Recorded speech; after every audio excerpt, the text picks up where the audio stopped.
everybody, welcome back to Sammy Joe Did You Know? Quick video today. I'm getting ready to leave the office. I've got a lot of meetings I've got to head out to, and I was wondering if you guys knew how to use your schedule send on your email. I'm an avid Gmail user. You guys may have this option available on yours. I'm not sure about anybody else, but I use it all the time. I'm leaving the office today. It's 11 o'clock, and I know that I've got about 8 different emails I need to send out later today, but I don't want them to go out right now.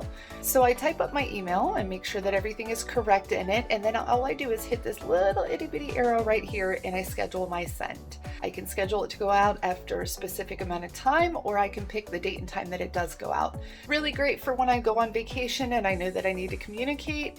Definitely keeps me on track. As always, subscribe below for more Sammy Joe Did You Know? I'll see you guys next week.